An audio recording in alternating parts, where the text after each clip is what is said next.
Ô, meu amor, desculpe. Antigamente tinha um escambo. Nos primórdios da civilização, as pessoas precisavam trocar mercadorias, aí trocavam uma pela outra, só que ficava muito difícil você dizer, isso aqui vale tanto, né? Então tinha confusão. Aí as pessoas começaram a trocar por metais e tal, até que se chegou no ouro. O ouro foi muito utilizado por muito tempo e ainda é hoje, por quê? Porque ele é permanente, né? Ele é praticamente eterno, e ele tem uma confiança das pessoas, ele é escasso, né? Ele é limitado. Então, por muito tempo foi utilizado o ouro como o lastro, né? da moeda. E as pessoas confiavam nisso. Só que chegou um momento que os governos entenderam que era muito difícil você transportar o ouro e tal, e criou-se a moeda fictícia, né? O papel e tal, que era baseado na confiança da existência desse ouro. Então, se tinha tanto dinheiro, era baseado na existência de tanto ouro, eles eram equivalentes. Até que se chegou um momento que eles pensaram, eu posso colocar no mercado e dizer que existe mais dinheiro do que realmente tem de ouro. E as pessoas vão confiar nisso. Então começou a ter a confiança do dinheiro, né? E é onde nós estamos. Hoje nós estamos numa sociedade que a gente acredita em algo que não existe, que é o dinheiro.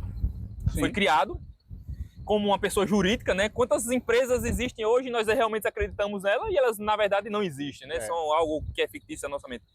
Mas existem, né, de maneira, né, na realidade assim, não sei. Então, hoje as pessoas estão entendendo que essa confiança no dinheiro, ela está se perdendo. Se você parar para perceber, as pessoas estão deixando de ser menos ignorantes. O brasileiro, ele está entendendo mais de educação financeira hoje em dia. Devagarinho está melhorando. Devagarzinho. Hoje já tem diversos promotores de conhecimento, né? Diversos multiplicadores de conhecimento. Tem aí o Investidor Sardinha, tem o Primo Rico, tem o Bruno Perini. Então, assim, a população aos pouquinhos está cada vez mais consciente. Isso está acontecendo no Brasil e está acontecendo em todo o mundo.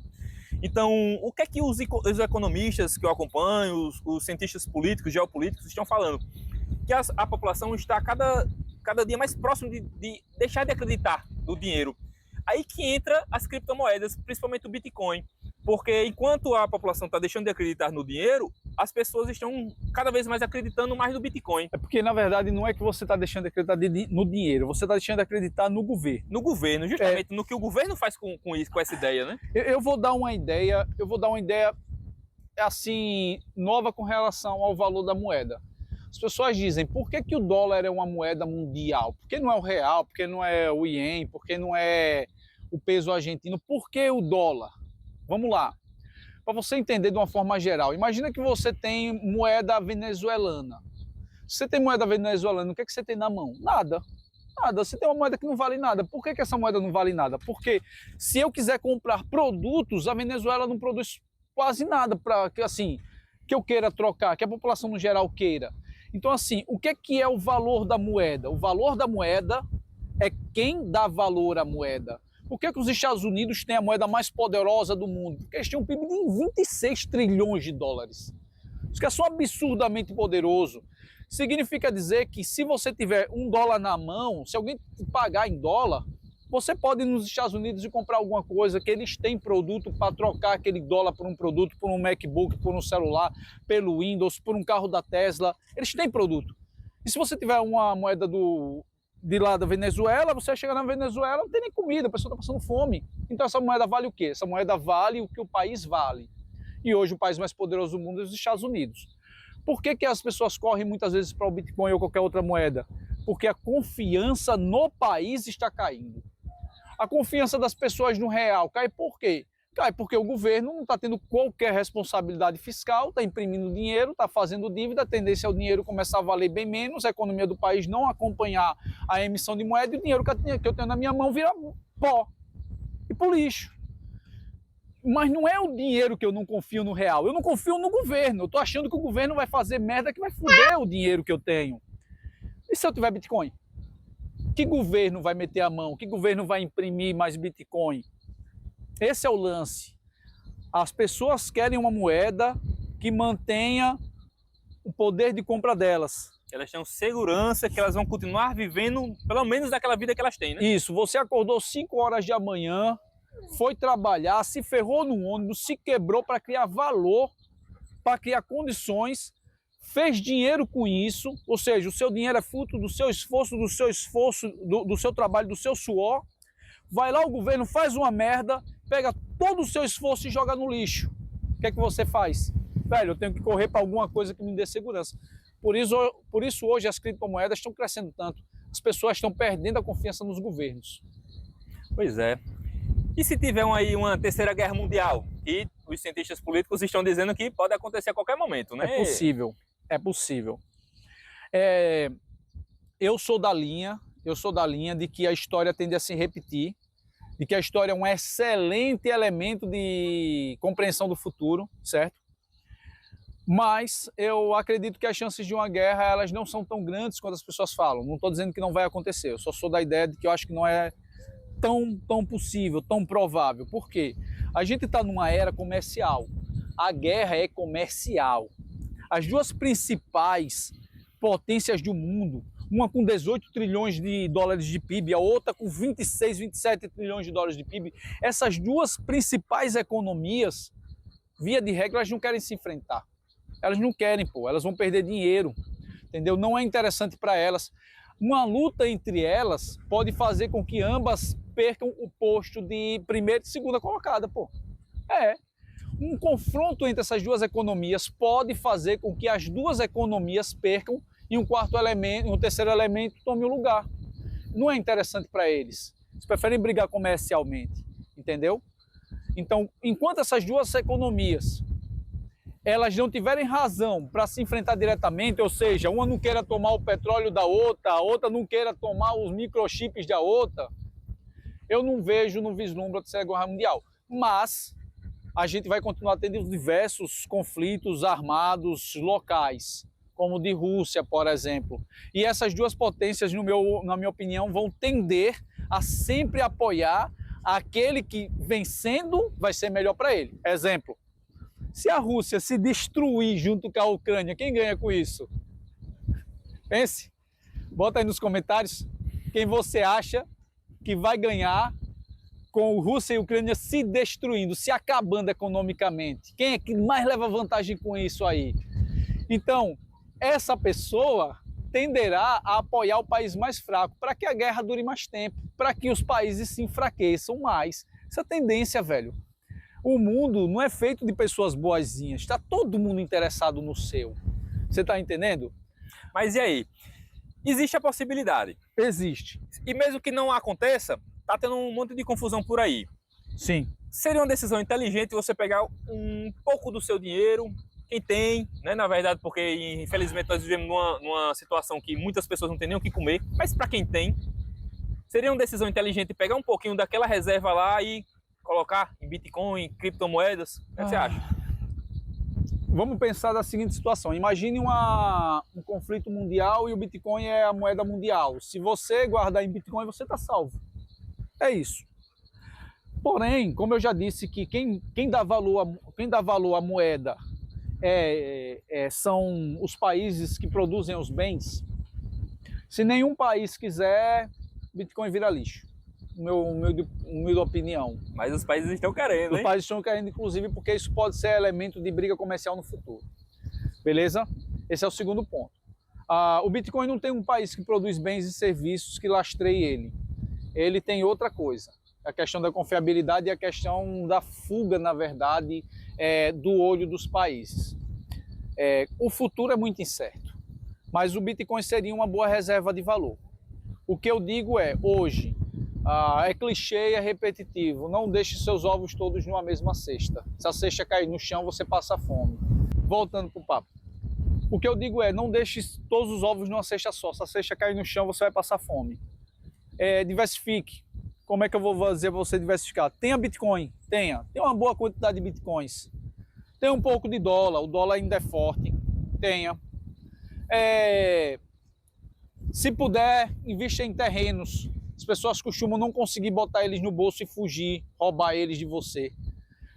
Invista no mundo real, invista nas criptomoedas, invista numa moeda forte. Eu não vou negar que o dólar ainda é uma boa moeda. E invista num país forte. Mantenha 5 ou 6 tipos de investimento diferentes e você provavelmente vai se dar bem. É o que eu digo. Quanto às criptomoedas, elas podem não existir daqui a 10 anos e você não saber como foi isso. Algumas coisas não existiam há 10 anos atrás, não existirão daqui a 10 anos na frente. Então não tenha tudo numa coisa só. Mas para quem tinha Bitcoin em 2010, parabéns, você acreditou em algo que eu não acreditei e você está num lugar melhor que eu. Então, invista em coisas novas também. Mas só o que eu digo não deixe tudo numa cesta só. Muito bom. Eu acredito que a gente precisa prestar mais atenção em quem está na vanguarda dos acontecimentos do mundo, sabe? Prestar atenção em quem manda as paradas e ver quais são as ações que essas pessoas estão tomando.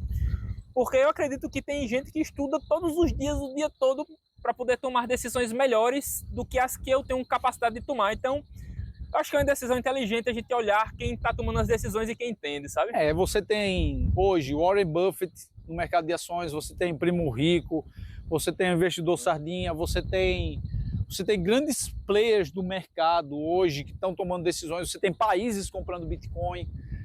Então, assim, quando você olhar os grandes players, você pode acreditar que eles provavelmente não estão errados. Sabe por quê? Sabe por que o investidor Sardinha se chama de investidor Sardinha? Porque a gente disse que existe no mercado as sardinhas, somos nós, a gente vai para onde a maré leva, e existem os tubarões. Tubarão, ele vai para onde ele quiser, ele é forte. Tubarão do mercado, esses caras que eu falei, o Warren Buffett, essa galera é muito forte. E esses tubarões, eles têm uma coisa que a gente não tem, informação privilegiada. E muita informação. Então, quando esses caras apontam a direção deles para um lado, eles estão vendo coisas que você nem imagina, que você só vai ficar sabendo daqui a mais ou menos 1 ano ou 2. Então, assim, eles são boas fontes de observação nos seus investimentos, sim, são. E outra coisa, não faça o que eles dizem, faça o que eles fazem. Boa observação. Preste atenção no que eles estão fazendo, não só no que eles estão falando. Se existe coerência entre o que eles estão fazendo e falando, aí é sucesso. Eles têm informação privilegiada. Eles vão falar coisas que não são a verdade, mas que vai beneficiar eles. E eles vão falar que vão para a esquerda, que acham a esquerda legal, e de repente você vai ver eles na direita.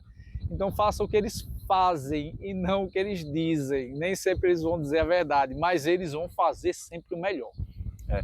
Eu ainda acho que a gente está na beira de um colapso mundial, e que eu vou começar a investir. Vou começar a investir em criptomoeda e vou prestar mais atenção nisso, porque eu não quero pagar para ver, não. Eu prefiro pagar para poder resolver minha vida do que não pagar agora e acabar com minha vida.